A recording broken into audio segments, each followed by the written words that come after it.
Welcome back. अहम खबर दें आपको, सदर मुमलिकत डॉक्टर आरिफ अलवी का दौरा तुर्कमानिस्तान। सदर मुमलिकत डॉक्टर आरिफ अलवी की ताजिकिस्तान के सदर इमाम अली रहमान से मुलाकात हुई है। बात कर लेते हैं बोल न्यूज़ के नुमाइंदे सिद्दीक साजिद से। सिद्दीक, बताइएगा इस मुलाकात के हवाले से।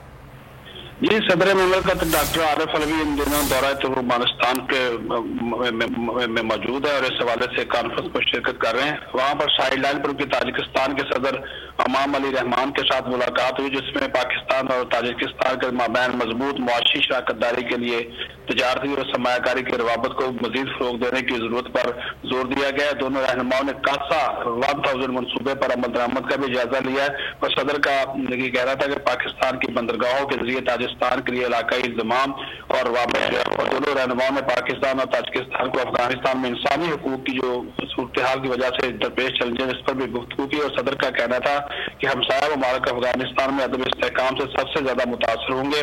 सदर ने अफगान अमन इस्तेहकाम के लिए पाकिस्तान की कोशिशों बारे भी बताया और कहा कि अफगानिस्तान की इकानमी को बचाने के लिए अफगानिस्तान के मुंजमद असासे गैर मुंजमद करने की जरूरत है और तमाम अफगानों के हकूक के एहतराम और अफगान सरजमीन किसी मुल्क के खिलाफ इस्तेमाल न होना जरूरी है। और अफगानिस्तान में अमन, मफाहमत और इस्तेहकाम के लिए पाकिस्तान और ताजिकिस्तान को मिलकर काम करने की जरूरत है। इस मौका पर दोनों रहनुमाओं ने मौजूदा हालात पर इज़हार इत्मीनान भी किया है। जी सिद्दीक, बहुत शुक्रिया इन तफसीलात के लिए।